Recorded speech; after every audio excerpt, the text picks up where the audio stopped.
Well, good morning and welcome to Frankly Speaking here on WYDC TV Big Fox. I'm your host, Frank Acom, and we are broadcasting live from the Hesselson studio here on Market Street in Corning. We have a lot to cover this morning. We've got some state issues. We also, of course, are going to discuss the cabinet meeting yesterday that was joined by Elon Musk. We've got some Doge updates. We also have just a lot of breaking news. One breaking news, not typical of something we'd bring up on the program, but happening just about an hour ago that it was announced. Oscar-winning actor Gene Hackman was found dead alongside his wife and their dog in his Santa Fe home yesterday. The story was broke early this morning. Hackman was 95 at the time, and his wife 63. So the official confirmed that foul play is not suspected as a factor in the deaths at this time, but the cause of death has not been determined. So not a typical story we bring up, but just that it was breaking news. I wanted to start with that if you had not heard. Now, yesterday, onto the more political scene, U.S. Supreme Court Justice John Roberts paused a federal judge's order that required the Trump administration to pay around $2 billion in foreign aid funds to contractors by midnight. So pausing it before that midnight deadline, the federal judge had ordered the Trump administration to pay that $2 billion. John Roberts stepping in, pausing that order. The ruling comes after the Trump administration asked the Supreme Court for an emergency order to block the release of U.S. Agency for International Development, or USAID, funding, with the federal judge had required that that bill be paid, or that $2 billion be paid by midnight. Not necessarily a bill. Officials had said they would not be able to comply with the judge's order. The Trump administration said U.S. District Judge Amir Ali's order had created an untenable payment plan at odds with the president's obligations under Article 2 to protect the integrity of the federal fisc and make appropriate judgments about foreign aid, clear forms of irreparable harm. Any response from the groups that are fighting the Trump administration is due before Friday at 12 p.m., meaning the pause could potentially be relatively short-lived. So the information is due tomorrow at noon. The Trump administration said it would be eliminating more than 90% of USAID's foreign aid contracts and $60 billion in overall U.S. assistance around the world, putting numbers on its plans to eliminate the majority of U.S. development and humanitarian help abroad. And we heard yesterday of the kind of time limit that former employees had to clear out their desks at USAID, which was around 15 minutes, though there was some exceptions to that rule. The cuts detailed by the administration would leave few surviving USAID projects for advocates to try to save in what are ongoing court battles with the administration. Wednesday's disclosures also give an idea of the scale of the administration's retreat from USAID and development assistance overseas, and from decades of policy that foreign aid helps American interests by stabilizing other countries and economies and building alliances. The memo said officials were, quote, clearing significant waste stemming from decades of institutional drift. More changes are planned in how USAID and the State Department deliver foreign assistance.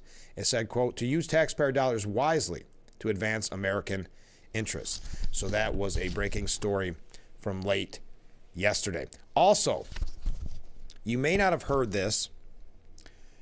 Many of you will find this to be exciting news.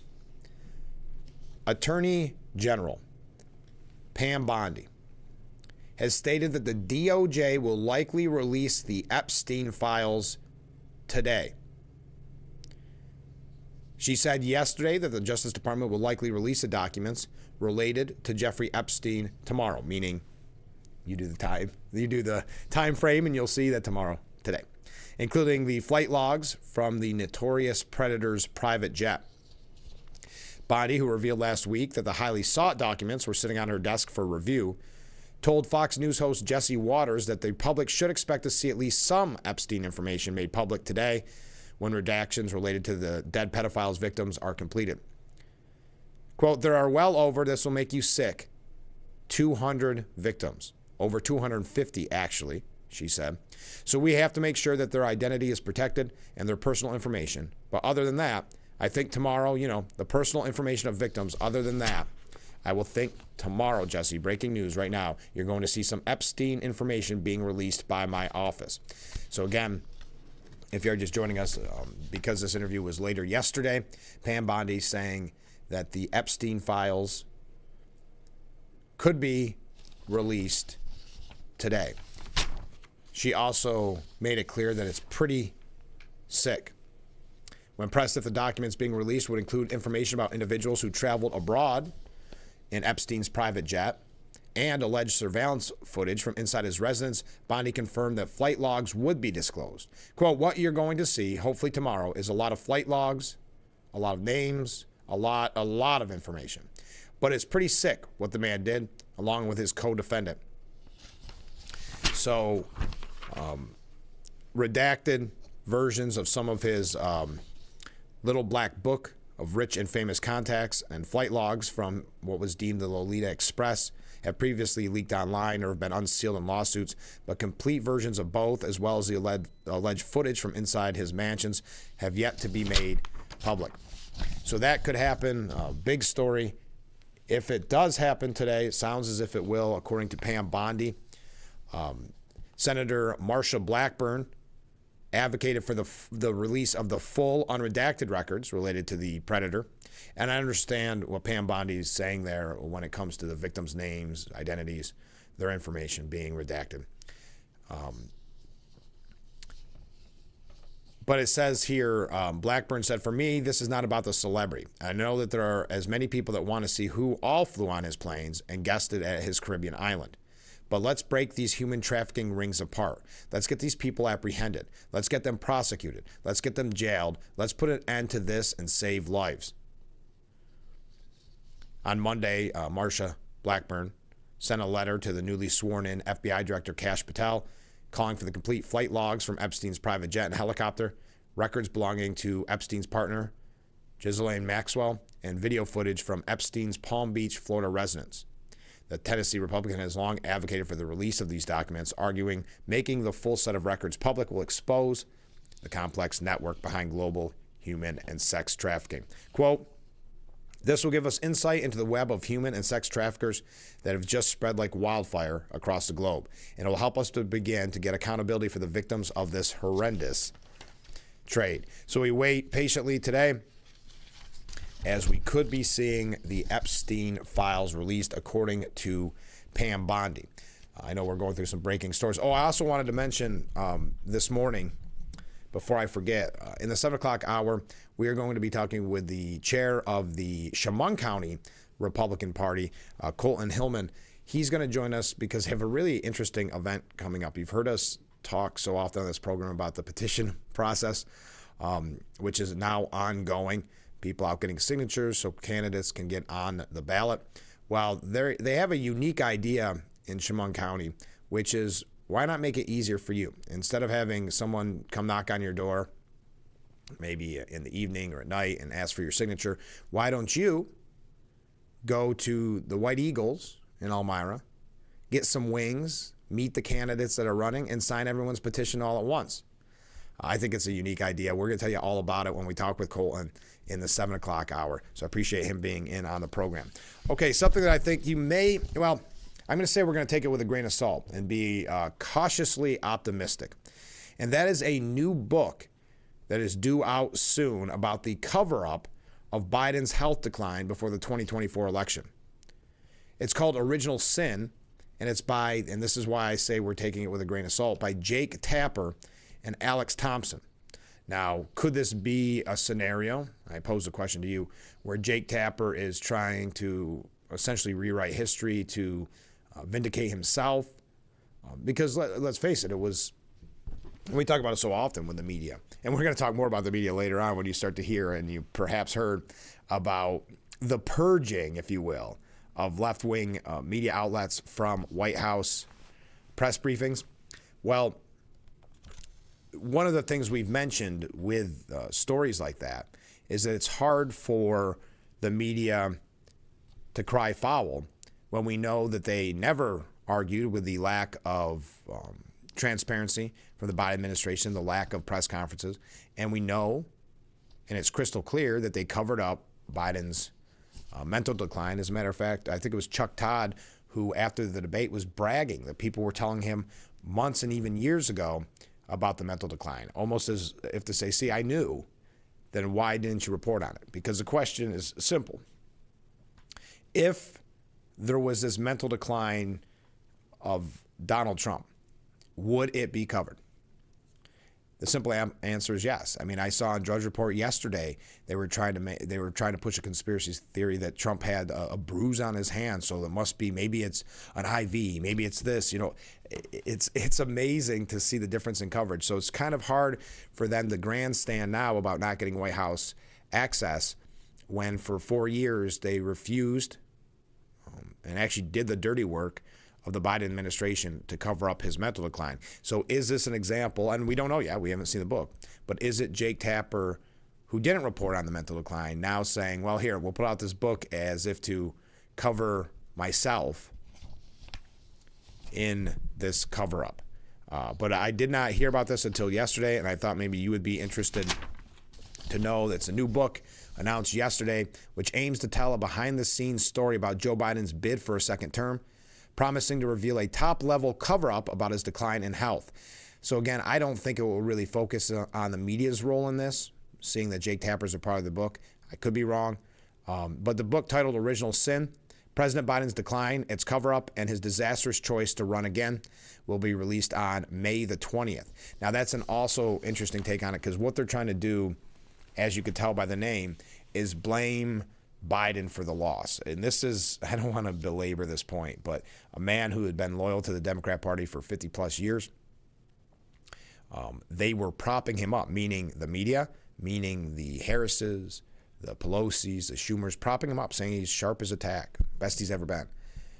But then the debate showed America in real time how bad it had become.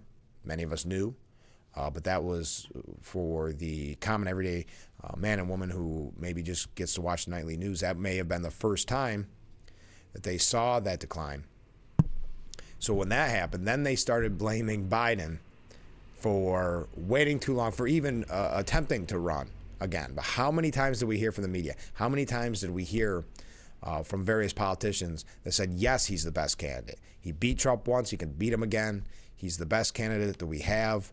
He's sharp as a tack. How many times do we hear that? So to suggest that this is Biden's fault goes to show you a little bit already of where this bias is going to be in this book. And it's going to not blame the puppet masters behind the scenes that pushed him along, realizing that he was perfect for them because he could get through the policies that they wanted to get through.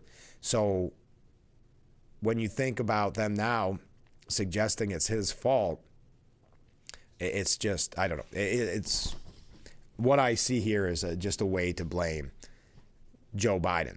The book is written by CNN anchor Jake Tapper and Axios correspondent Alex Thompson and tackles what exactly led to the Democrat Party's 2024 defeat, with a spotlight on Biden's decision to run for re-election and subsequent dropout in favor of Harris. So this is to put the blame completely on Biden when we know it was those behind the scenes, and now they're looking to save face. A press release by Penguin Random House says Biden, quote, his family and his senior aides were so convinced that only he could beat Trump again. They lied to themselves, allies, and the public about his condition and limitations. That sounds scandalous, sounds like something that would sell a book, but this is something we knew, we talked about at the time, that the media refused to cover. So it's not just his family and senior aides.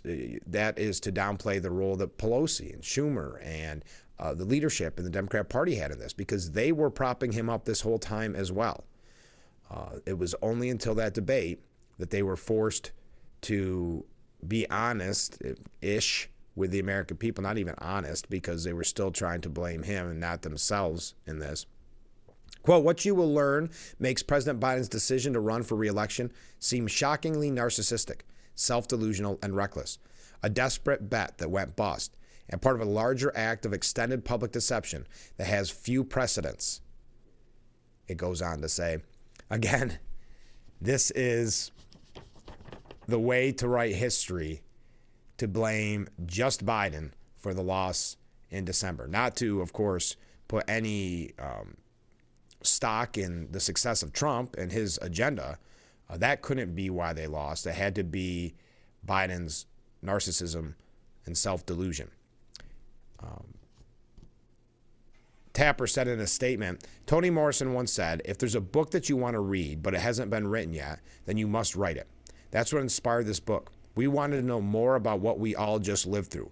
More than 200 interviews later, Alex and I have a much better idea, and soon you will too. So again, May of this year, again, it seems like a very convenient way for them to put all the blame on Biden and not on themselves. And when I say themselves, I mean the Democratic leadership, but also the media, because it's nice that he's doing 200 interviews after the fact. Where were those interviews? Where were those concerns during the 4 years of the Biden administration? But we've got to take a short break. We've got some updates from yesterday. We've got some comments coming in. Your thoughts on the cabinet meeting that Elon Musk attended. Love to hear that, but stay with us. We'll be right back with Frankly Speaking here on WYDC TV, Big Fox. The Frankly Speaking Roof Cam brought to you by Boss Security in Horseheads. Contact them today for all your business and home security needs. Welcome back as we broadcast live from the Hesselson studio here on Market Street in Corning. We go to a few comments from viewers here. If Trump and Hegseth feel as though those military officials need to be held accountable for the Afghanistan withdrawal because they didn't stop it from happening, why should they expect the current military leaders to follow orders that also might not be in the best interest of the involvements America is positioned in? It is a moral question, I guess. If the president's orders aren't followed at the time the decision is made, haven't generals been removed for not doing what is ordered at the time? I understand your question. I think it's about the generals being a part of the decision-making process, but we'll talk about that. I'm getting the cart before the horse here because we are going to take a deeper dive into that, but I appreciate your question. It's a very good question and a very good point. Comment from a different viewer. Good morning, Frank. Well, good morning. I'm still broke from the 4 years of Biden. I definitely won't be buying a book about him. I already lived it. That is a very fair point as well. Good morning, says Steve in a different comment. Well, thanks, Steve. Good morning to you. How is Jake Tapper possibly gaining financially from something he was a major part of the cover-up of Biden's decline? Tapper shut down interviews with people that stated how much of a decline of ability was apparent to those that paid attention. Tapper is going to financially gain now when he was part of trying to convince people not to believe what they are seeing. How is that even possible? That is a fantastic point, and that was the kind of the frustration I was trying to convey with how they are presenting this. As I mentioned, he said they did 200 interviews. Where were those interviews during the administration? Where was the coverage of something that was crystal clear to people paying attention? Don't think for a moment that the Jake Tappers of the world didn't know about Biden's decline. I mean, there's White House press pools. There's numerous instances. If you and I could see that decline and we're not a part of a newsroom, we had to go to independent journalists. We had to go to outlets that aren't CNN to find out the truth. And they laughed at us. They called us conspiracy theories, Chuck Schumer specifically calling us conspiracy theorists when we said that there was a mental decline there. So yes, for Jake Tapper to now try to have financial gain off of something he was very much a major part of is extremely frustrating and shows you exactly how, well, they use the word narcissistic. That might be a word to describe the media, but really how out of touch and how much credibility they've lost in legacy media outlets like CNN and others. So yes, that shows you a little bit about the lack of, what's the word I want to use? Well, there's a self-delusion there with Jake Tapper, and that's why I say I think with this book he's trying to rewrite history to try to cover up his cover-up. Now, as an update from yesterday, there was concerns a few times during the program about well, I don't know what word I'd want to use, but kind of the threats made against Congressman Nick Langworthy. He had the white powder sent to his office, one of his offices, the other office, they had the door jammed, trying to make it so they weren't able to go back into the office. We were talking about this anti-Trump hysteria by the left. I read a very interesting piece yesterday talking about these congressional town halls where a congressperson goes to the town hall and they get screamed at by their constituents. And they're all done in a way to get that audio, get that video footage, so then the media can present it as everybody in the country is against Trump. It's astroturfing at its finest. And that's so this resistance, and I mentioned yesterday, Hakeem Jeffries is getting pushed back because he's not being aggressive enough in the anti-Trump resistance. Well, according to the Washington Post, the anti-Trump resistance begins to wake in earnest. Rowdy crowds are showing up at lawmakers' town hall meetings to protest Donald Trump's actions. Some people are launching into chants such as "No King" or shouting down Republican House members.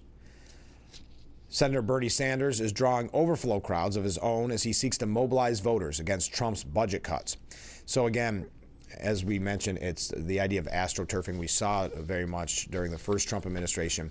What you're seeing at these town halls are essentially staged, for lack of a better word. You have protesters arriving that are parts of groups. You know, the move-ons, they used to be Move On. I don't know all the names now, but this resistance idea. So they go, and the whole idea is the optics, to have a Republican congressperson being shouted down, and then they can send that to the media and put it online, and it looks as if every person in the country is against Trump's plans or Doge's plans, and that there's this real movement out there growing. And they go, and this article goes through and how much anti-Trump resistance there is. Little by little, after initial phase of stunned confusion, the broader resistance to Trump is beginning to wake up. Sanders' chief political advisor said there is a lot more anger building, such as what we're seeing in deep red Republican-held districts, that people are coming out. They are surprising those Republican members of Congress who don't expect that when they try to defend Elon Musk, they will be aggressively booed. Again, I just want to point to the fact that if you go to in that instance, deep red area, you don't think you can get 20 people at a town hall that still voted for Harris, that still are Democrats, or maybe aren't even in that congressperson's district? I mean, to hype this up as if there is this great movement, and I'm going to talk about it a little bit later on, because Adam Schiff said millions of Americans are outraged by Trump's actions. They're trying to present to you a picture that November never happened, that it wasn't a landslide. So keep that in mind, and I know you know this, but keep that in mind when you watch those videos in the nightly news shows over and over again, that these are organized groups that are going in looking to cause that chaos, to use the media's term, so that they can paint that picture that everybody is against. For some reason, everybody is against cutting waste, fraud, and corruption from the federal government. I mean, that's what they're trying to hang their hat on, that you're going to be outraged that there's finally some scrutiny at the IRS, that there's finally some scrutiny at these major federal institutions, that some of these employees, these nameless, faceless bureaucrats, are being fired because perhaps their job isn't necessary, and that maybe taxpayers shouldn't be paying for the waste. But that's what they're doing it same with that piece in the Washington Post. They're trying to present it as a real movement is beginning to rise. But we're covering a lot this morning. I thank you for joining us. We've got a couple New York State issues we're going to get to. I know I'm running late already. And then we're going to get into Doge. We're going to get into Hegseth. We're going to get into Musk and many other Trump administration news. So stay with us. We'll be right back with Frankly Speaking here on WYDC TV, Big Fox. The Frankly Speaking Roof Cam brought to you by Boss Security and Horseheads. Contact them today for all your business and home security needs.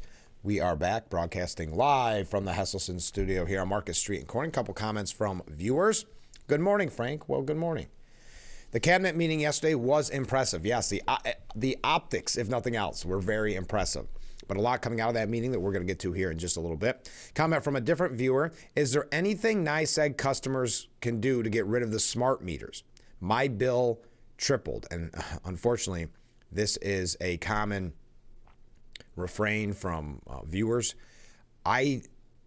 Unfortunately, and I'm not an expert on this, and I will pose this question to anybody watching, and they can send in their experience. I know there was an option to opt out where you could pay more each month if you didn't want the smart meter to have someone come out and read it. I don't know if there's a way once the quote-unquote damage has been done, meaning the smart meter was put in, I don't know if there's a way to take it out. If someone has heard differently, please write in, and I will try to do some research on it, but I'm pretty sure the damage has already been done, and I feel for you because you are not even close to the only one who has been telling me this, not just on the show, but in my personal life walking around. It's a pretty common topic today with the new smart meters. So your thoughts on that, viewers? I would love your help on that. Hey, just a quick side note, because we're going to have to take a break quickly before we dive into just a few New York issues. Then we'll get to Doge and that cabinet meeting. Want to send a big, I guess, congratulations, if you will, to Colleen Fabrizi, the executive director of Corning Gaffer District. She has announced her retirement. We've had her on the program so many times to promote Gaffer District. Of course, that's where we're broadcasting from. The Hesselson Studios right here in the Gaffer District. It was announced yesterday that she is retiring, so we just wanted to send a big thank you for everything that you did, and a happy retirement and a happy new chapter in your life. So yesterday, it was announced Congressman Langworthy has introduced a bill, we mentioned him earlier, to cut red tape on broadband permitting process. I have a lot of people write in, especially in the more rural areas of our viewing range, that talks about the issues of broadband. And it's kind of interesting to me because I know when the bipartisan infrastructure law took effect, that Biden pushed, that was one of the major investments that were going to be made in broadband. And I remember at the time some of the rural communities are saying, finally, we've been promised broadband for a long time, and COVID opened the eyes of a lot of people that there was a real need for internet access in some of our more rural areas. And of course, nothing has been done about that. Really, there are a lot of residents of rural areas that are outraged that they still don't have access. So Congressman Nick Langworthy introduced the Wireless Resiliency and Flexible Investment Act, which would codify a Trump-era 2020 Federal Communications Commission rule as part of broader efforts to streamline the broadband permitting process. The legislation would make it easier and faster for wireless service providers to improve their existing communications towers and equipment by streamlining the approval process to enhance network reliability. This bill would support the expansion of wireless services, including 5G, across the United States. Specifically, the Wireless Resiliency and Flexible Investment Act would require state and local governments to approve applications for those modifications and improvements to existing networks within 60 days, ensuring that necessary upgrades can proceed without unnecessary delays to the benefit of both service providers and consumers. The congressman had this to say, quote, "There are still large swaths of areas across western New York and the southern tier that don't have stable cell service. If we are going to invite economic investment to the region, our people desperately need broadband. It is crucial that we cut red tape so these areas can get the service they need. Once these companies can expand faster, consumers will be able to get better, more reliable cell service.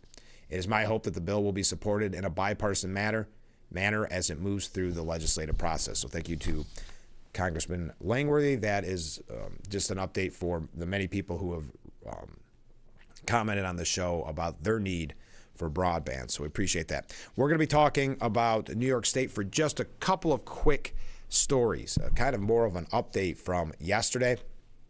Also, as I mentioned, Colton Hillman, the new chair of the Chemung County Republican Party, will be joining us. If you are in Chemung County and you are a Republican, you're going to want to hear about this great event that they have planned on Saturday, where you can go have some great wings, their cash bar, talk with the candidates that are running in November, the local candidates, and sign their petitions. It's a lot easier than some of the candidates. And again, they're still knocking on doors and all that, not suggesting that at all, but there's an opportunity to meet the candidates and sign their petitions to help them along in that process to get on the ballot. See some comments coming in? Stay with us. We'll be right back with Frankly Speaking here on WYDC TV, Big Fox. The Frankly Speaking Roof Cam, brought to you by Boss Security in Horseheads. Contact them today for all your business and home security needs. Reading all these Great comments coming in as we broadcast live from the Hesselson studio on Market Street in Corning. A couple comments from viewers. Good morning, Frank. Well, good morning. I'll save my money. I doubt it will be a bestseller. This is in reference to the book by Jake Tapper, talking about Biden's mental decline, putting the blame on Biden for running for re-election. Not that there was a huge movement for MAGA, that it had to be Biden deciding he was running for re-election and then deciding to get out too late. But anyway, you have to hand it to him, though there's no end to the ways that they can spin and weave a story to cover up their own lies. But as the viewer stated, we lived it and we saw it. Shame on them. Yes, the shame knows no boundaries. You're exactly right. In ways that they're trying to cover for themselves and also to continue to push their own lies going forward. That's why I brought it up this morning. I thought it was a good way to get blood boiling early on. Comment from a different viewer. A smart electric meter should not cause usage to go up. I've heard a lot of these stories of bills doubling or tripling. People that this is happening to should file a complaint with the New York State Public Service Commission. That's what they are there for. Thank you very much. Thanks for the tip. Yes, I have heard from a lot of people, and as that viewer is even stating, the same. Heard from a lot of people with that concern about the smart meter. So thank you. All right, quick update on New York from yesterday. The question is being asked, how good are voters' memories? Well, we'll find out in the New York City mayoral race. Disgraced former governor Andrew Cuomo got a boost on Monday when a key New York Democrat, Bronx Representative Richie Torres, who many people think is going to primary Governor Hochul, called on Cuomo to join the race. At the time, Cuomo's entire party had abandoned him back in 2021. As a matter of fact, Torres was calling for him to resign from the governorship. And he was facing an impeachment inquiry, something that had occurred only once before in the state's 250-year history. Less than 4 years later, most New Yorkers only remember the salacious accusations of sexual harassment that helped bring Cuomo down. But he was accused of other, and the New York Post puts it far worse, a string of self-serving decisions, cover-ups, and outright lies that cost some New Yorkers their lives and put others at risk, all aimed at boosting his image and lining his pocket. This is coming from Betsy McKay. You may recall her as the former lieutenant governor of New York. Last week, the Staten Island Democrat Party preemptively endorsed the ex-governor's mayoral bid. Cuomo is, quote, the only proven leader with a track record of results and resolve, said local chairperson Laura Lobianco Sword. Really? New York Democrat Party can offer moderate voting Staten Islanders no one better than a defrocked governor still under an ethical cloud. There's nobody else. There's nobody else that they can find. It's as former Congressman Joe Semplinsky, Assemblyman Joe Semplinsky said on the show, there's got to be somebody better. And in the 8 million people or whatever it is in New York City, they can't find somebody other than Andrew Cuomo. A state attorney grievance panel continues to consider a complaint asking that Cuomo be disbarred or suspended from practicing law. And just last week, New York's highest court, the Court of Appeals, ruled that the state's ethics commission is constitutional and can proceed with its investigation of the $5.1 million book deal Cuomo made to cash in on COVID. Cuomo was accused of personally profiting from COVID by having his staff write a book touting his pandemic leadership skills while 1,000 New Yorkers a day were dying from the disease. Cuomo's misuse of state resources to cash in on the book was sufficient grounds for impeachment, but the inquiry conducted by the law firm Davis, Polk & Wardwell uncovered additional serious charges. They concluded that Cuomo had mandated the return of COVID-infected hospital patients to nursing homes while still testing positive for COVID, and then fudged the soaring death toll that resulted. The report also confirmed overwhelming evidence of sexual harassment, and it laid out evidence that the governor's office had concealed from the public allegations about possible defects in bolts used to construct the Mario M. Cuomo Bridge. The list goes on, folks. And I don't want to go through every single example. We don't have time for it. If you recall, Elise Stefanik at that congressional hearing said to Cuomo, quote, there's a reason you are the former governor of New York. You will never hold elected office again. And that was in reference to when she asked him to apologize to the families in the room whose loved ones died from COVID-19 in New York's nursing home. Cuomo, remember this, he refused. He is still arrogant. He is still very much vindictive. He will never apologize for that. He doesn't think he did anything. He may know he did something wrong, but he doesn't care. He's Andrew Cuomo. He's above questioning. So, to Elise Stefanik's point that he should never or he will never hold elected office again, Betsy McKay says that depends on how much New York City voters choose to remember. Your thoughts? You've heard my thoughts on this. I have a very bad feeling that New York City will vote for him, and I think it paints a larger picture of what we're dealing with in New York State as a whole when it comes to the governor's race, etc. By the way, the Trump administration has set a deadline to shut down congestion pricing as we're talking about New York issues. Hochul says that they will not comply, that he is trying to overrule New Yorkers. Well, who's the New Yorkers that want the congestion pricing? I think it's Hochul and some of the Democrats in Albany, not even all of them. This is a tax on hardworking New Yorkers. And isn't it interesting as we talk about the corrections officers strike and we talk about all these issues that Hochul decides to take a strong stance and have a backbone when it comes to a tax, keeping a tax on hardworking New Yorkers. Oh, and by going after and attacking corrections officers. Those are 2 times that Governor Hochul has decided to really stay tough. And by the way, as a reminder from yesterday, because I think this is something that we can't forget, remember Governor Hochul says she wasn't sure or she isn't sure what the issues are that the corrections officers are demonstrating against. She's not even sure what they're out there for. She said that. That is a quote. I mean, I'm paraphrasing in that instance, but she said specifically, we brought to you yesterday, I'm not sure what their issues are.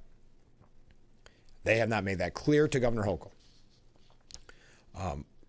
Kathy Hochul will not comply with the Trump administration ordering the shutdown of congestion pricing in Manhattan in the coming weeks.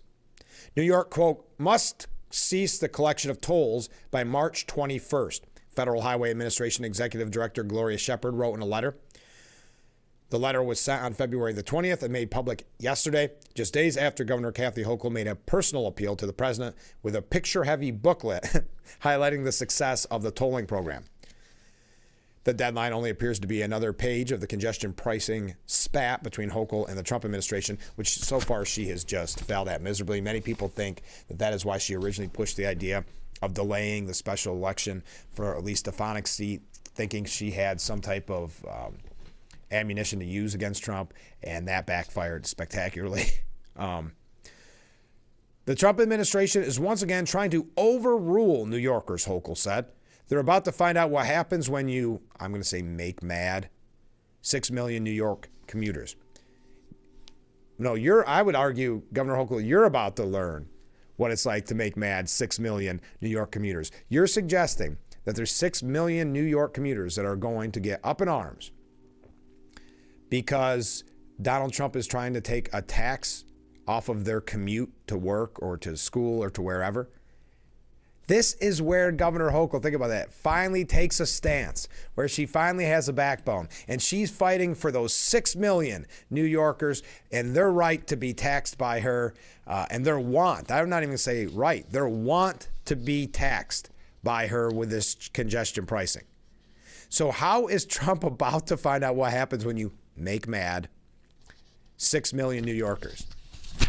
Are they going to start protesting in front of the White House? We want to pay $9 every time we go down this strip of land to go to work or go to church or go to shop or go to wherever. But don't you wish she would take a stand like this when it comes to public safety, which she's doing the opposite of when she's going after the corrections officers. But don't you wish she would take a stance like that for public safety, or maybe reducing spending in this state, or be this mad when there's a mass exodus of people leaving because of policies of her and the Democrats in Albany? All right. A lot of texts coming in. We'll read them when we come back. I know you heard the courting whistle, so we're running just a little bit late. Stay with us. This is Frankly Speaking here on WYDC TV, Big Fox. Look at that beautiful view of Market Street as we broadcast live from the Hesselson studio. Of course, the roof cam brought to you by Boss Security. Contact them today. We got a lot of great comments coming in. Let's get right to it. Ken writes in reference to the Jake Tapper book that's coming out in May, trying to protect himself, really, but to talk about Biden's mental decline and his decision, they believe, to run for re-election that cost them the election. It couldn't be because of the MAGA movement and Biden's failed policies. But Ken writes in, Tapper knows several things. He knows he's a hypocrite and doesn't care. He knows that the sheeple will buy anything he writes. He knows that because some Republicans and conservatives will be curious what he says about Biden's decline, they will buy the book. He knows that since he has served the Democrats well in working to hamper and damage Trump in the past, the Democrat Party will buy thousands of his books to pay him back. And he knows that at the end of the day, he will make millions from a book that he didn't actually write. Thank you, Ken. Comment from a different viewer. What if Phil, Tom, and Nick said about the smart meter problem? I can't speak for them. I don't know if I've heard them talk about it directly. I know they've talked about the energy policies of Hochul. I know they focused on that, but I don't know if, because some people, to this next viewer's point, don't see it as a problem. Just so you're aware. So I don't know if there's been any kind of official statements on it. We could ask them in the future when they're on the program what their thoughts on it are. Comment from a different viewer. With the smart meters, we are only hearing from the people that have a problem and not the ones that are happy with the new meters. Since I received my new meter, my bill has gone down. Well, thank you very much. And that is a good point.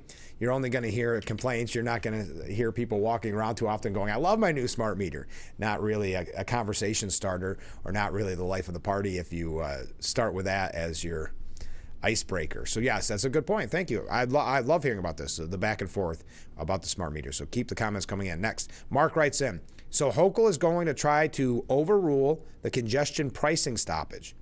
I'll put my money on Trump. I don't know, Mark. You don't know what it's like when 6 million people demand more taxes on them. And they love this fight that Governor Hochul's taking up. I say, obviously, sarcastically. I think that is so funny. And again, showing you that I just don't think she is smart politically. We're not even talking about her leadership and an actual policy. That's bad enough. I'm talking about her tough talking against Trump, or trying to make some statement that's going to get attention and make her more powerful politically, meaning a power broker, a kingmaker. So to actually suggest that there's going to be New Yorkers that are so mad at Trump, he better look out. He better look out. He's not going to like what it looks like when 6 million New Yorkers are mad at him. Because Governor Hochul, never mind public safety, never mind all the struggles that you have in your day-to-day life just for living here in the great state of New York. Never mind those issues. Governor Hochul doesn't have time for those. She doesn't have time because your kids or grandkids moved out of the state because they couldn't afford it. She's not worried about that. No, she's worried about a tax on hardworking New Yorkers in New York City. That's our governor, and that's why 2026, I think, in her mind, is looking worse and worse, at least according to poll numbers. I mean, think about it. Mike Lawler, 8 points down on Hochul today. Now, you're saying, well, yeah, he's still down. He hasn't even declared he's running. And let's face it, he doesn't have huge name recognition. So I think that's very telling. But you're not going to like it, Mr. Trump, when you make that 6 million New Yorkers mad because you're saving them money, cutting some tax in New York. So I'm with you, Mark. I obviously say a lot of that sarcastically. I would put my money on Trump as well, and I think I would. It'd be a smart bet because look at her whole bluff with the Stefanik, and I'm not saying that's over. That could still very much happen, but the delay in that special election, trying to hold that over Trump, and Trump's not going to be beat by Governor Hochul. We can put it that way. All right, let's take a short break, read some more comments, and wrap up our number one. Stay with us. We'll be right back with Frankly Speaking here on WYDC TV, Big Fox. What break is it? Oh, yeah, there it is. We'll be right back. As always, thank you to Boss Security and Horseheads for bringing us that beautiful view of Market Street as we broadcast live from the Hesselson studio. Some comments from viewers as we wrap up hour number one. Ken says, did you hear how much money New York City's congestion pricing brought in 1 month? $48.6 million. With that kind of money coming to the New York City Democrats, they will fight like heck to keep it in place. Well, can you think of a time when you've seen more of a fight from Governor Hochul? I'm not sure. But Ken continues, can you imagine how much can be skimmed out the top of $583 million a year? That's a very good point, Ken. Thank you very much. Yeah, there's a reason she is fighting hard to keep that congestion pricing. I don't think New Yorkers are going to be mad that Trump is taking up this fight. I will put it that way. Comment from a different viewer. I also must comment that my NYSEG bills have gone down. Okay, so we're hearing a little bit of everything here. Interesting. We were talking, if you're just joining us, some people have concerns about their smart meters and their bills have sometimes doubled or tripled, but we have now had a few comments from people saying that theirs have actually gone down since the smart meter. So thank you very much. All right, I'm going to wrap up hour number one to pose this, I'm not going to say question to you. Yeah, I will say that, just to get your thoughts on it. Do you remember her Representative Joe Wilson? Kind of made history during the Obama administration during the State of the Union, yelling, "You lie." South Carolina Congressman has announced that Joe Wilson has announced he's drafting legislation to feature President Donald J. Trump on a new $250 bill. Now, there is a law, just before you get too excited here. Well, I think if I can speak for many of us, not too often going to have a $250 bill in my pocket, even if they do create them. But despite federal laws restricting any living person from appearing on U.S. currency, so that's going to be a major hurdle, Republican Representative Joe Wilson showcased an AI-generated design of the commander-in-chief's face, adorning the hefty new buck on social media, telling supporters his proposal would benefit Americans ravaged by Bidenflation who are now forced to carry more cash.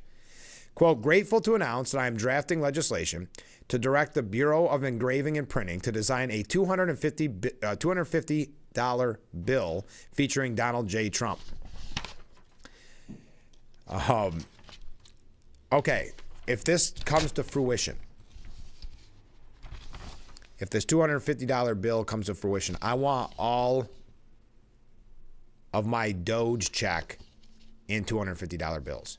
I want all of my Doge dividends paid in these bills. Bidenflation has destroyed the economy, forcing American families to carry more cash. Most valuable bill for the most valuable president. Wilson's bill, however, would contradict current laws that forbid portraits of any living person from appearing on American money. The tradition to avoid the appearance of a monarchy and only feature images of deceased individuals became law in 1866. And I think Joe Wilson may be doing more of this to get a little attention. But bills larger than $100 have also been discontinued from circulation since 1969 due to lack of use.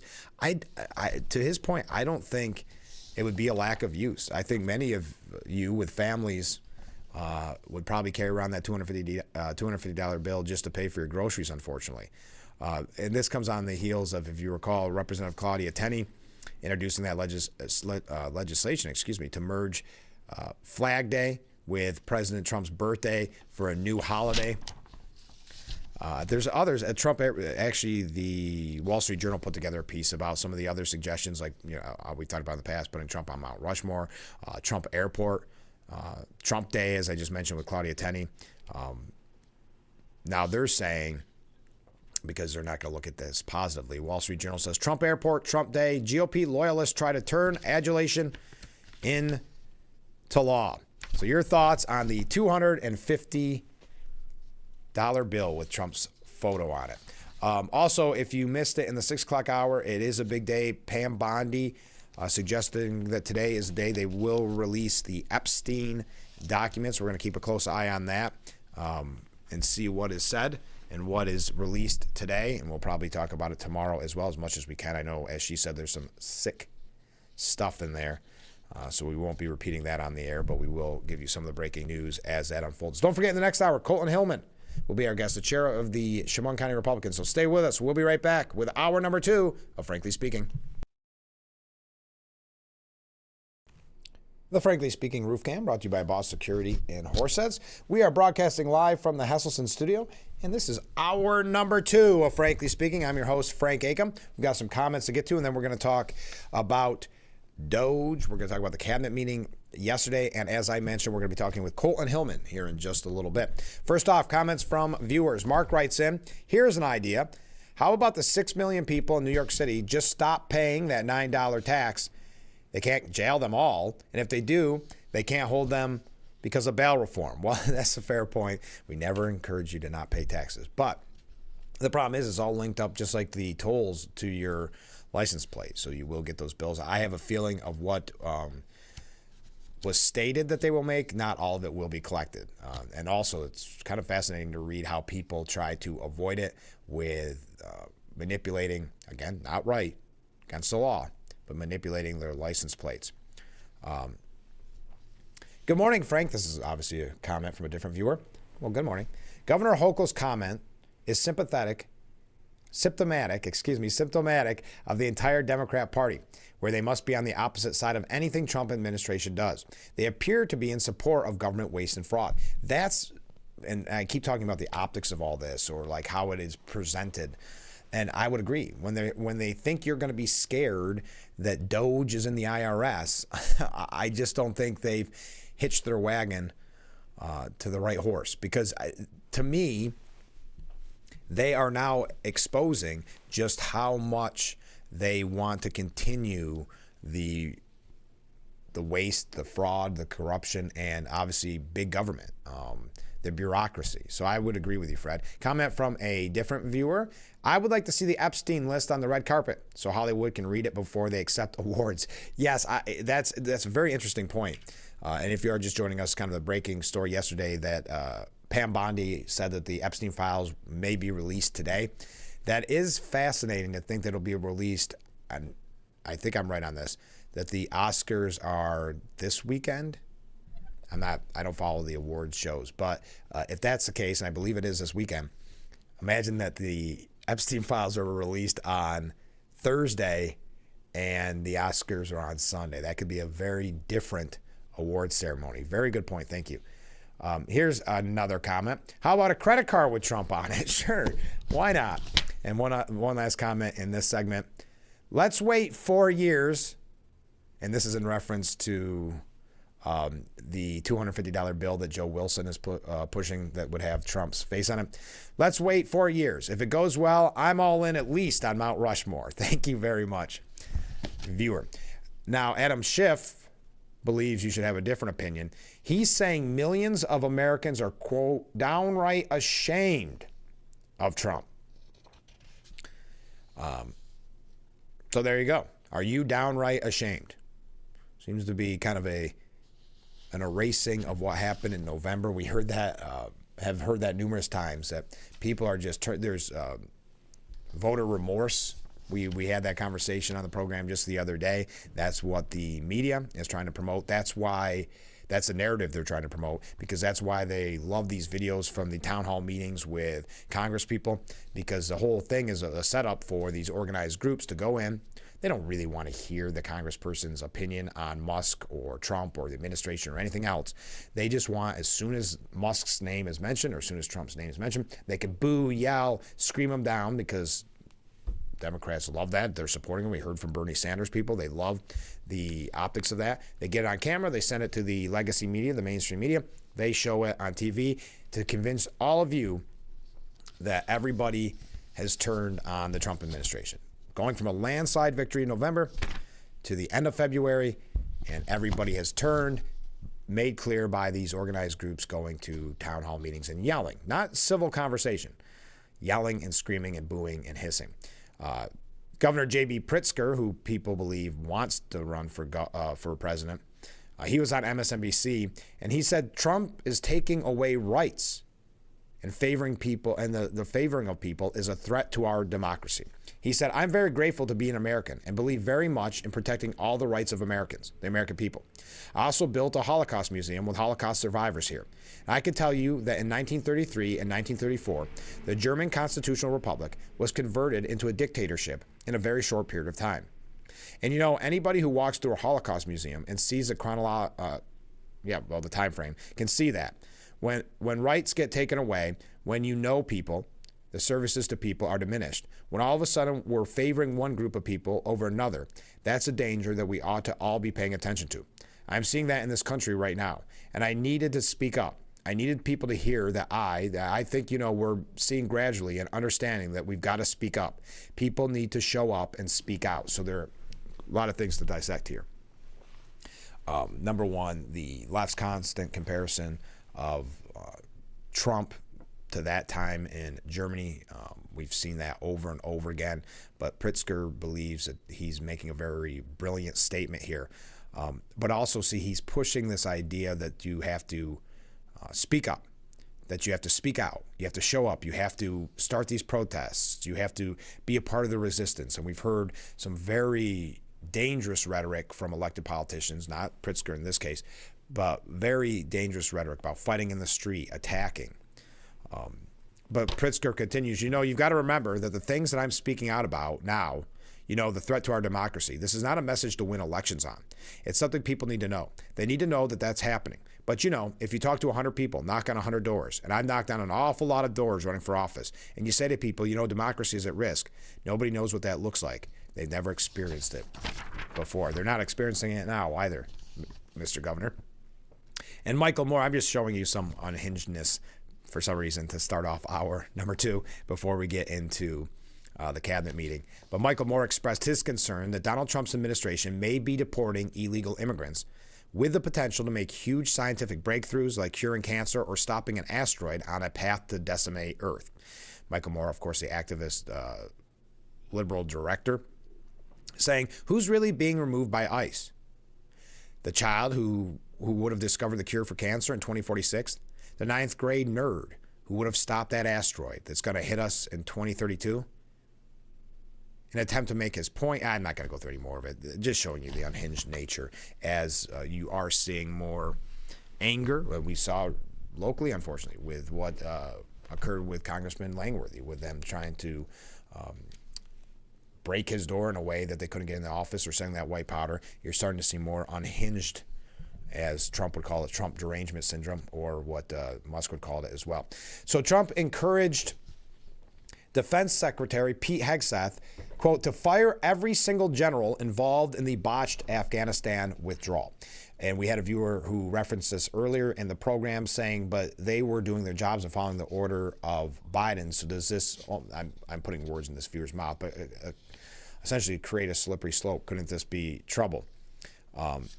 The Pentagon chief, Pete Hegseth, was seated to Trump's left during a cabinet meeting. And the pictures from the cabinet meeting were quite,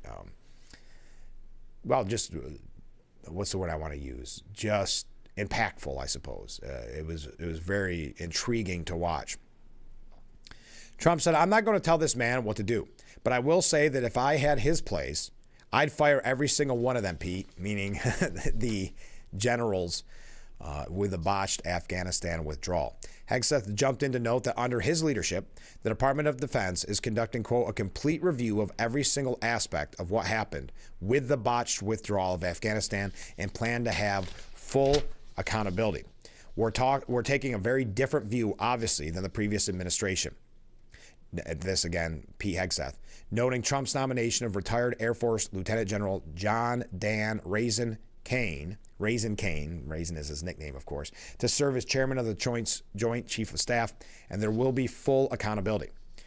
Trump said he expected the Pentagon review to result in the removal of most of the generals involved in the chaotic withdrawal, which resulted in American citizens and U.S. partners being left behind, the abandonment of billions of dollars in military equipment, and the deaths of 13 U.S. service members.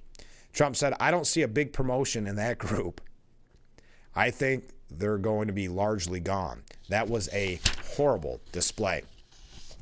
The president also called on the Taliban, which quickly regained control of Afghanistan, to return American military equipment that was left behind. I think they should give us our equipment back. And I told Pete to study that. We left billions, tens of billions of dollars worth of equipment behind. Brand new trucks. You see them display in every year on their little roadways. The president claimed the Taliban-run country has now become one of the biggest sellers of military equipment in the world, profiting off the sale of weapons, armory, and machinery the Biden administration left behind. Okay, when we come back, so your thoughts on that, on firing every general. Listen, he just said it was a suggestion. He said, I'm not telling Hegseth what to do, what his job, that's his job. I'm just telling you what I would do, which is to fire every general involved in the Afghanistan withdrawal. When we come back, we're going to talk about what Trump had to say and get your thoughts on Elon's email. The email that said, list your accomplishments. And for some reason, so many federal employees felt scared to list their accomplishments, were confused if they actually had to do it within 24 hours. Again, I think if you're not a government employee, having your boss ask you to email them a performance review within 24 hours would be something that you would do very quickly and not question. But it seems as in this case, there's a lot of people scared for a couple of reasons. Perhaps they're not really accomplishing that much. Perhaps, and like I said yesterday on the program, I think the people that didn't want to send it are the ones that Politico called to kind of gum up the works for Trump. That I think those are the more, to use Trump's term, the more deep state workers who would fight back against the Trump agenda and Trump policies. But keep those comments coming in. We'll get to them when we come back. This is Frankly Speaking here on WYDC TV, Big Fox. The Frankly Speaking Roof Cam brought to you by Boss Security in Horseheads. Contact them today for all your business and home security needs. We are back, broadcasting live from the Hesselson studio. Let's go to some viewer comments before we tell you what Donald Trump had to say about the federal employees who didn't respond to Elon's email. Ken writes in, I just had an idea on how to ensure that Trump can get rid of the penny. He can sign an executive order directing the U.S. Mint to put Biden's likeness on the penny. I can't think of a single person that would want Biden with them all day long. Even Jake Tapper would ditch the penny. Thank you, Ken. That's a very Doge way of doing things, such as you come back into the office, but if you don't want to, you can resign. Hey, yeah, you want to use these pennies if they got Biden on them? All right, comment from a different viewer. Gave this some thought. Are the Democrats angry or are they scared? True freedom puts the responsibility on the people. True freedom scares the weak. Thank you very much. A very astute point and thought. Mark writes in, I voted for Trump. I want to change, and we are getting it. And I think it's great. But I think he is moving too fast for some. But Trump and Musk are businessmen. They expect results. That's what scares, and that's why this email scared so many employees. To those of us in the private sector, that email, though, would be a little bit nerve-wracking, perhaps, saying, uh-oh, why are they watching me? It's also, for many people, standard practice, depending on your business and where you're at, a performance review. So to us, it didn't seem like a shocking thing to ask. But to the federal employees who are really kind of untouchable, almost impossible to fire in the past, they believe that they shouldn't have to do this because they were saying there was chaos there because people didn't know what to do. What's the simple answer? Send an email of the 5 things you accomplished last week. What do you mean you don't know what to do? Don't wait till the last moment. Don't wait until you find out later that you did indeed get in trouble. It was a great way, kind of like Ken's idea for the penny, it's a great way to weed out people that have been collecting a paycheck and not even checking their email, not doing their job. So it's just fascinating. And Trump said yesterday at the cabinet meeting that those who did not send the email in with their 5 accomplishments are on the bubble. And this is to Mark's point. These are business people. These are businessmen. They expect results. They want to save money, and they ran on the fact that they were going to save taxpayers' hard-earned money from waste, fraud, and corruption. When asked if those who had not responded are at risk of termination, Musk said, we're going to send another email. Our goal is to not be capricious or unfair. We want to give people every opportunity to send an email. And the email could simply be, what I'm working on is too sensitive. or classified to describe, saying that example would be sufficient. He said he wishes to keep everyone who is doing a job that is essential and doing that job well. Trump, wow, tongue twisted this morning. This week's dragging on. He emphasized that those who have not responded are still at risk of losing their jobs. Trump saying this, quote, "I'd like to add that those million people that haven't responded, though, Elon, they are on the bubble. I wouldn't say that we're thrilled about it. They haven't responded. Now, maybe they don't exist. Maybe we're paying people that don't exist." Musk had noted earlier he believes that some who are listed on the government payroll are dead and some others are not real people.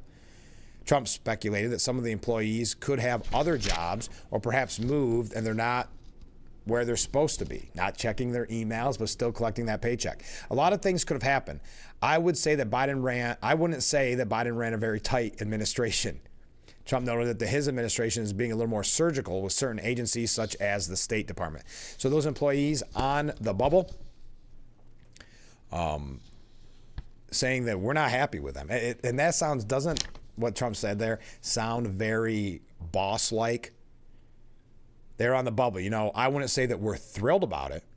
They haven't responded. Now maybe they don't exist. Maybe we're not paying. But we're not thrilled about it. Sending out that warning. Again, it seems like the easiest ask you could get as an employee, and just saying, here's my list. Unless you have no accomplishments, unless you're not actually working, you're not checking your email, you're not doing your job. But again, I think those that didn't respond are the ones that were, because we saw the numbers that the federal employees, statistically proven, are lean heavy Democrat compared to how many are Republicans. So these are the people that are trying to, behind the scenes, work against the president's agenda. And Politico admitted that. Far left Politico admitted that that they were actually encouraging those employees to work against Trump's agenda. So those bureaucrats, unelected, nameless, faceless bureaucrats, they should have more power because they are smarter than the president. They are smarter than the people that voted for him. That's their mindset, and I believe that's many of the people that didn't respond to that email because, again, if you're really concerned about your job, respond to the email. Trump has warned, though, that the 1 million federal workers are on the bubble. So that is about 1 million, they said, that did not respond. But again, trying to give them as much opportunity as possible. Musk saying they will send out another email. But that's when Trump, because remember, this all kind of started when Trump said, I wish Musk was even more aggressive. So he said, will do, Mr. President, did this. And now even when Musk says, well, we're giving another opportunity, we don't want to be unfair, Trump's saying, no, they're on the bubble. We're not happy with them. We're not thrilled. So then it also said, when the follow-up on that, the full quote, I wouldn't say that the Biden ran a very tight administration. They spent money like nobody's ever spent money before, wasted money, the Green New scam, all the different things they spent money on. And you've seen that. And you've seen that with some of the things that I've read in the speeches. I read them and people can't believe when I read them. 20 million here, 30 million here for a little educational course on something. Circumcision, right? $20 million to inform the people of such and such a country on the other things and this other thing other than that. All right. Doge also says that there's a Texas nonprofit that has collected millions of dollars each month to operate an empty facility. The Department of Health and Human Services has terminated a contract with a nonprofit that was paid millions each month to operate a Texas overflow facility that sat empty. In a social media post, Doge said a former U.S. Customs and Immigration Enforcement employee and Biden transition team member joined Family Endeavors in early 2021, where they helped the organization secure a sole source HHS contract for overflow housing from licensed care facilities. Quote, as a result, Family Endeavors cash and portfolio investment grew from $8.3 million in 2020 to $520 million in 2023. Since March of 2024, HHS had paid $18 million per month to keep a facility in Pecos, Texas, used for housing for unaccompanied migrant children that was previously at the center of reports of poor condition. The payments continued despite the faculty being completely empty. With national licensed facility occupation now below 20%, HHS was able to terminate this contract. saving taxpayers over $215 million annually. Wow, $18 million per month to keep an empty facility wide open. All right, we got to take a short break because our friend Colton Hillman, he is the chair of the Chemung County Republican Committee. He's going to be joining us here in just a moment because we need to hear about this great event they've got coming up on Saturday. So get ready for it. That's coming up next. We'll be right back with Frankly Speaking here on WYDC TV, Big Fox. The Frankly Speaking Roof Cam brought to you by Boss Security in Horseheads. Contact them today for all your business and home security needs. Welcome back to Frankly Speaking here on WYDC TV Big Fox. I'm your host, Frank Aiken. We're broadcasting from the Hesselson studio. And in that studio this morning, we're going to be talking with the chair of the Chemung County Republican Committee, Colton Hillman. Thanks so much for being on the show. Thank you, Frank. This is your first time on, Frankly First time being here. Excited. So, well, we're going to talk a little bit about what got you into the point that you became the chair. Sure. Because I know that's a lot of responsibility. But you came up with I assume your group came up with a really great idea because this is a time of year that we jokingly refer to as like the Christmas for politicians, right? That you got to take out the petitions. But it's a grueling process, and a lot of people don't want to do it. So tell us about the idea that you came up with. Sure. So this Saturday from 2 to 5 at the White Eagle Club in Elmira, we're having a petition drive. So obviously, as you know, the petition process is difficult, door to door. It's cold, it's February, it's March, it's rainy, it's snowy. Our goal is to get people to come to us, have some engagement with some of our candidates. This year we have town candidates up pretty much across the whole county. Sure. Town council, town supervisors, clerks, and the like. And our city court judge candidate, Jordan New York, he's our main, kind of our premier candidate this year, if you could say. Okay. So they'll all be there. We'll trying to get as many candidates as possible. And we're inviting everyone from the public. If you're a registered Republican, you can come, sign a petition. If you're not a registered Republican, what we're going to do is say, okay, you can come register to vote if you're not registered. If you're a Democrat and independent, you can come register as a Republican. You can't sign this year, right? But moving forward, you can.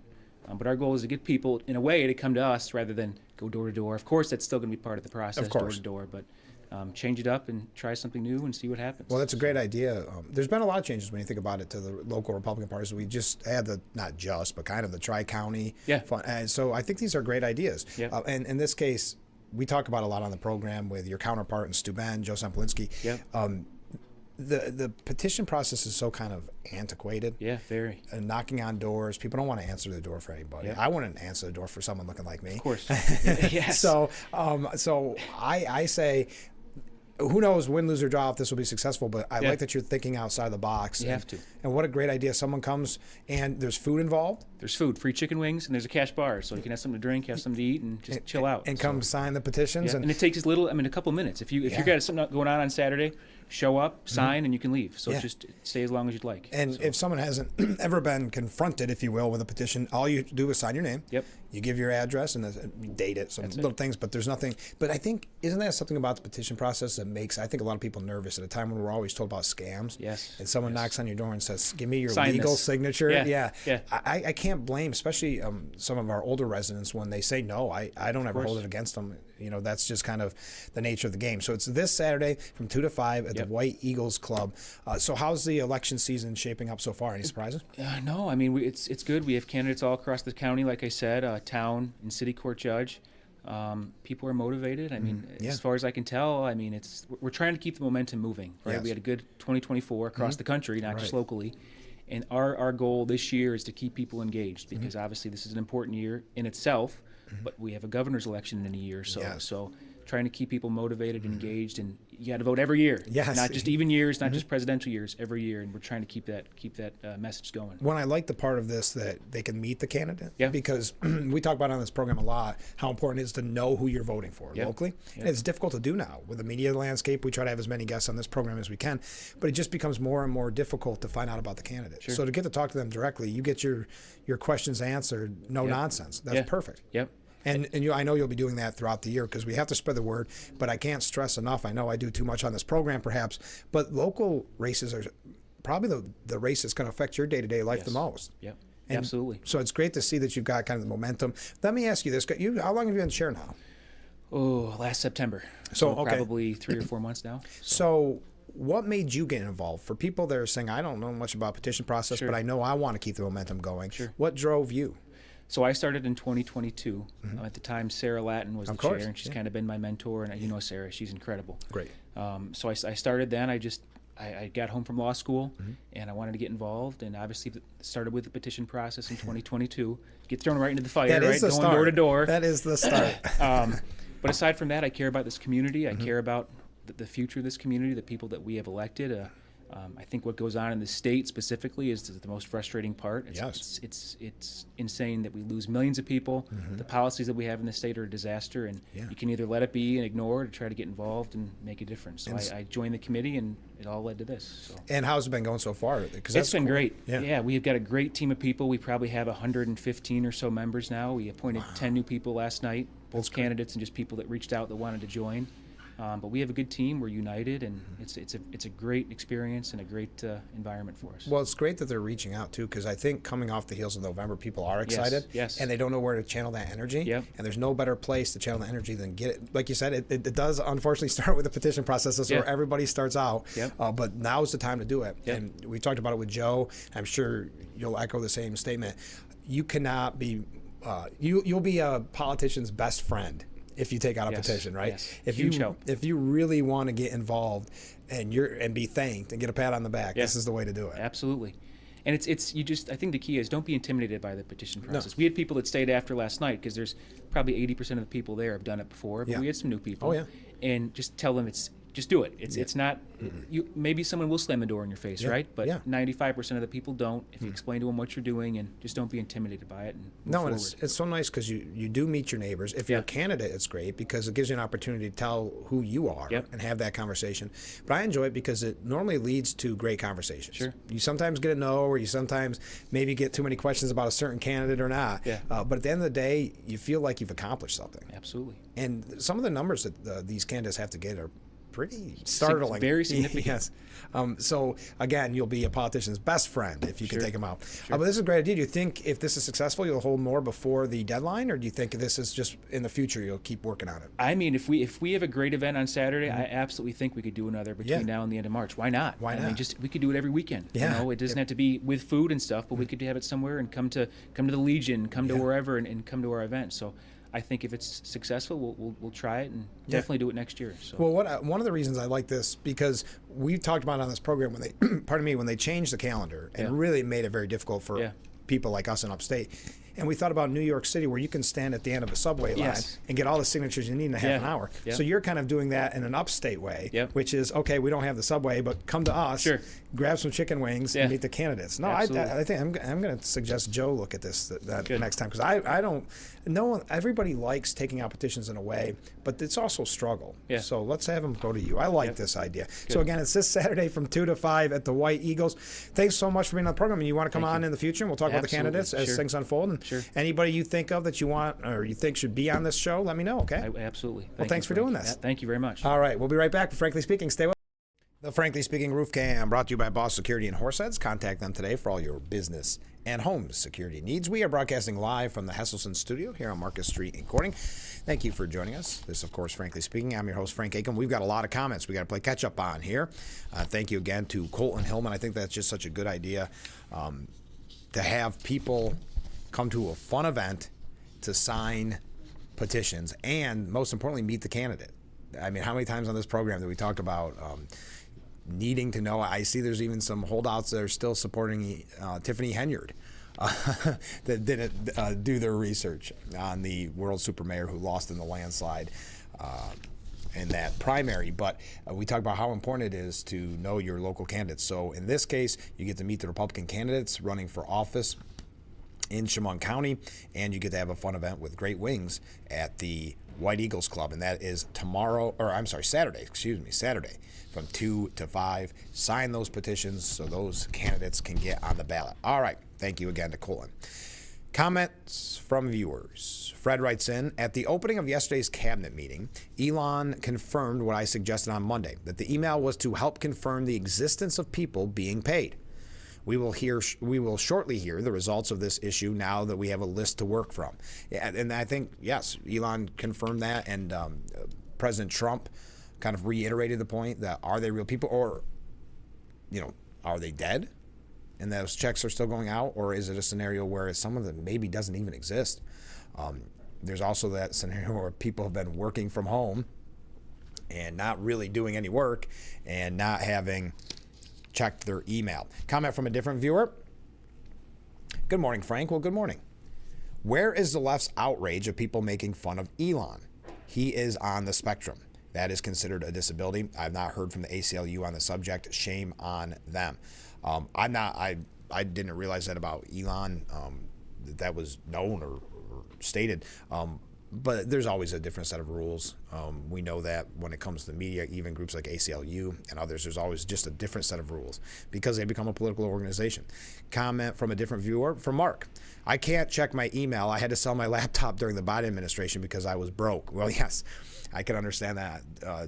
I thought you were going to say you went to get your laptop fixed, and I was going to say be careful. Last time that made news, Hunter got in a little trouble. So I'm not sure what you got, Mark. So I'm glad you sold it. Ken writes in, the job I retired from had me out of the office most of the day visiting job sites. I generated a report every day for my boss, so he was fully aware of what I was doing all day and aware of what the men on the various job sites were doing. Everyone needs to be accountable for the job they were hired to do. They get paid to work and demonstrate that shouldn't be a problem. And demonstrating that shouldn't be a problem. Yes, you're exactly right, Ken. I mean, I think I understand why the media is running with it, and I understand why they're showing so many people in the federal workforce that are outraged over it.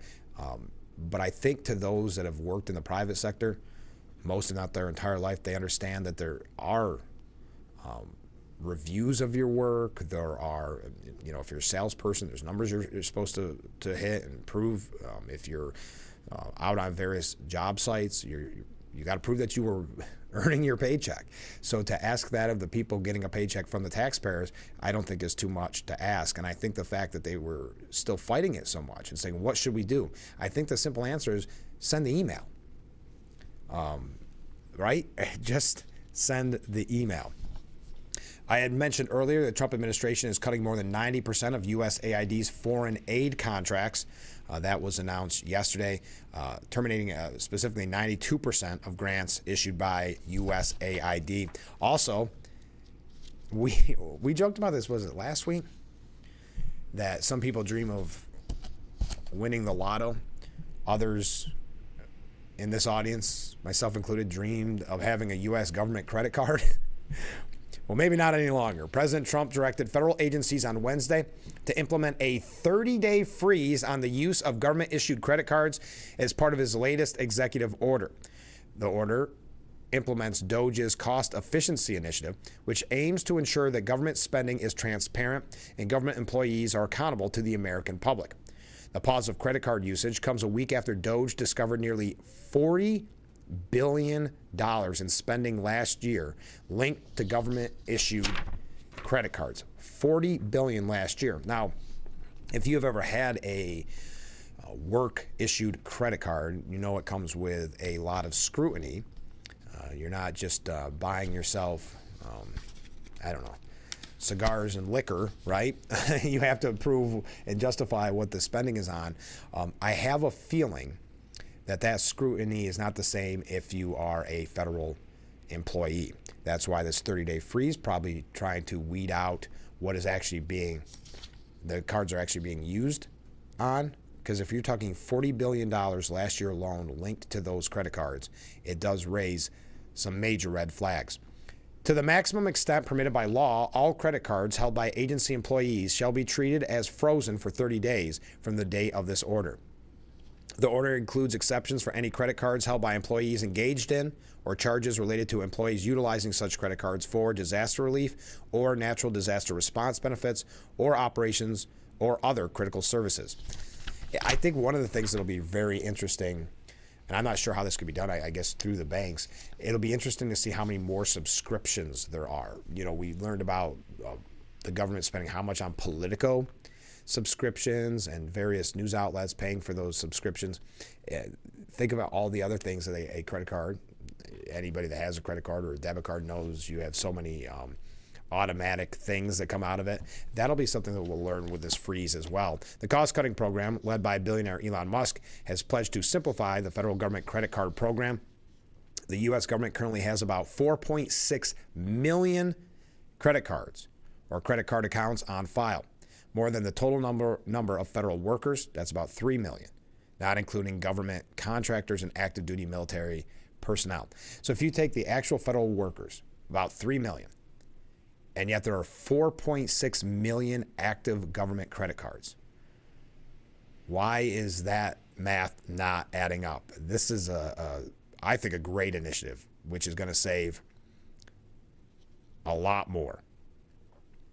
Around 90 million unique transactions were made on the cards in fiscal year 2024, running up about $40 billion in bills. So 90 million unique transactions, 4.6 million credit cards, and yet there are 3 million federal workers. DOGE is working with the agencies to simplify the program and reduce administration costs. Credit cards linked to major banks are issued to federal employees in more than 250 federal agencies and Native American tribal governments in order to make purchases on behalf of the federal government in support of their agency's mission. For decades, the federal government has been plagued with scandals involving the use of taxpayer-funded credit cards. So we now have a 30-day freeze, and I think we're going to learn a lot about where that money was being spent. Yes. Okay. All those credit cards add up, could probably balance the budget. Yeah, well, $40 billion a year. I mean, that's remarkable. But you think of someone maybe getting one of those and misusing them, seems very easy. I can't imagine there's the scrutiny on that as if it were in your workplace. Now, the VA Secretary, Doug Collins, has announced nearly $2 billion in savings from canceled contracts that can be put back into health care benefits and making sure we're doing what the VA is supposed to do. Quote, "This is why we're talking about efficiency and getting the job done for veterans here at the VA. We're just at the first steps of almost $2 billion. That's billion with a B, that we found in contracts that we're cutting. Those are things that we're saving now that we could put back into health care benefits, making sure we're doing what the VA is supposed to do."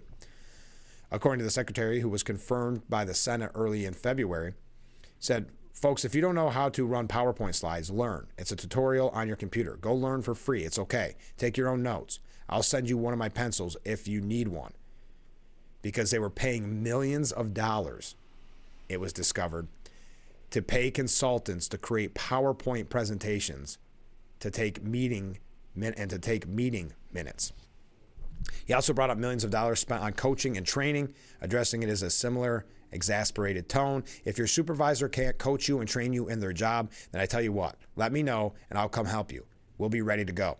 The last one kills me," he said, reading off a list of papers. "Millions of dollars for executive support. You know, I love you and I support you, but we could figure out how to do things on our own. We don't need outside people coming in to help us with executive support."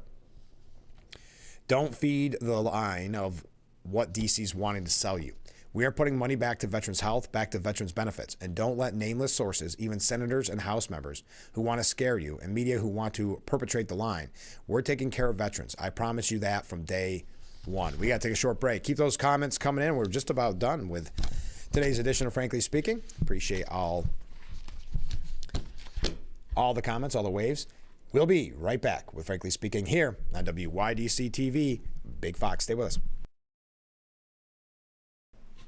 The Frankly Speaking Roof Cam, brought to you by Boss Security in Horseheads. Contact them today for all your business and home security needs. Welcome back. Broadcasting live from the Hesselson studio. Comment from Mark. He says, "If I'm doing the math right, it looks like every government employee would have about 4 credit cards." Wow. The credit card, I think that's going to make a major difference. Not just that it's $40 billion a year, but also because you're going to notice things when they go through them of what kind of the auto pay, those type, that will be very eye-opening, I'm sure. I mentioned this in the 6 o'clock hour, but the White House is beginning to yank news outlets from the pool rotation, news outlets that would be deemed leaning heavy left. The White House yanked a reporter at a left-leaning news outlet from the rotation of journalists given special access to President Trump, making good on its pledge to rip control away from the White House Correspondents Association. This was announced earlier in the week. No longer going through the White House Correspondents Association. Huffington Post's White House correspondent, S.V. Date, has been slated to serve as the daily print pool reporter on Wednesday, but the Trump administration booted him in the wee hours of the night and replaced him with an Axios reporter, which is kind of interesting because not a conservative outlet. But the administration also kicked Reuters out of the spot it enjoyed as a wire service. In the past, Reuters, the Associated Press, and Bloomberg were automatically included in the pool reporters because they are wire services that feed reports to news outlets across the country. On Wednesday, only Bloomberg was listed in the pool report slot for wire services. The White House seemingly gave Reuters and the AP slot to The Blaze and a rebranded new media perch, and Newsmax and a secondary TV correspondent and crew perch. For decades, the White House press corps had an agreement where rotating groups of news outlets would select reporters to be part of the daily pool, which traditionally includes print, wire, television, photo, and radio outlets. The White House pool reporters would then get expanded access to closely follow the president into similar settings, usually off limits to everyone else, like in the Oval Office, where there just isn't enough room. Press Secretary Carolyn Leavitt said it's beyond time that the White House press operation reflects the media habits of the American people in 2025, not 1925. A select group of D.C.-based journalists should no longer have a monopoly over the privilege of press access at the White House. Huffington Post has been scheduled to serve as the print pool outlet weeks in advance, but after 10 p.m. Tuesday, the Trump administration informed Date via email that they can't fit you in the pool tomorrow. So Miranda Devine says that it's pitiful that the White House press corps is whining about their access after barely making a peep when Biden was AWOL in office. Biden didn't even hold a press conference until 2 months in. The handful of press conferences he did conduct were a bad joke in which he would take 3 or 4 questions from pre-selected reporters whose names and photographs were printed on a card. Yet he still got fawning praise from the Washington media. The worst insult they could muster was boring, but the Baltimore Sun even spun that into Biden's superpower, if you recall, at the time. In the absence of access to the president for real news to report, the pool contented itself with secondhand stories about Biden's family life, doled out like party favors by unnamed White House staff. Quote, President Biden has expressed a preference for a fire built in the Oval Office fireplace and sometimes adds a log himself to keep it going, was an example of one CNN hard-hitting piece, the same CNN that has Jake Tapper on its rolls, who just wrote that book. So you tell me if that book is going to be truthful about Biden's, the scandal of covering up Biden's mental health. Now, Trump, on the other hand, has taken more than 1,000 questions from reporters and is available every single day. He invites reporters to his suite on Air Force One, conducts impromptu press conferences in the Oval Office while signing executive orders, holds regular press conferences that exhaust every question. The list goes on and on. And even Wednesday, the media was even there to observe his first cabinet meeting for about an hour. It's the most transparent presidency in history, and yet the New York Times is comparing it to the Kremlin.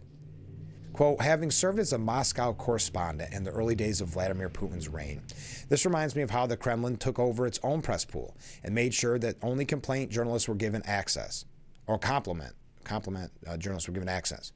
Their latest Russia hoax erupted after White House Press Secretary Carolyn Leavitt announced she was sidelining the White House Correspondents Association.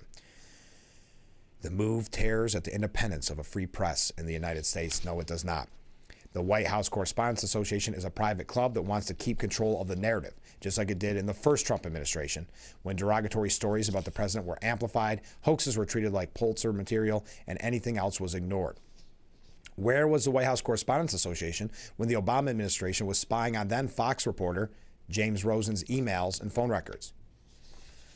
And I don't want to go through this whole idea. We've got so many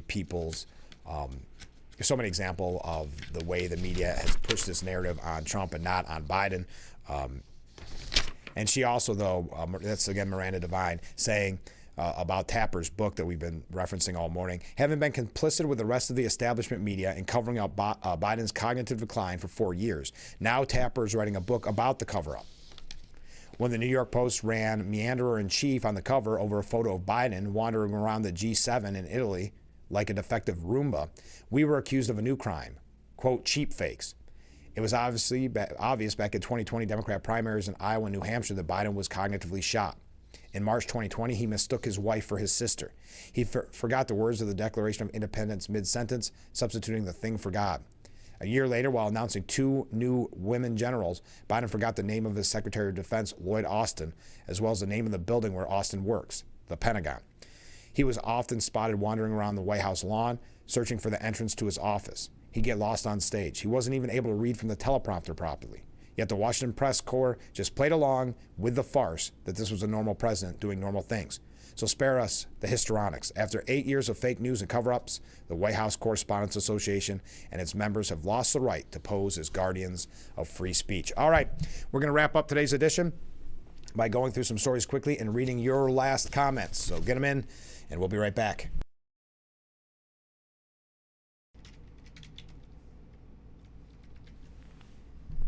The Frankly Speaking Roof Cam, brought to you by Boss Security and Horseheads. Give them a call today for all your business and home security needs. Welcome back as we broadcast live from the Hesselson studio. Let's go to viewer comments as we wrap up this edition of Frankly Speaking.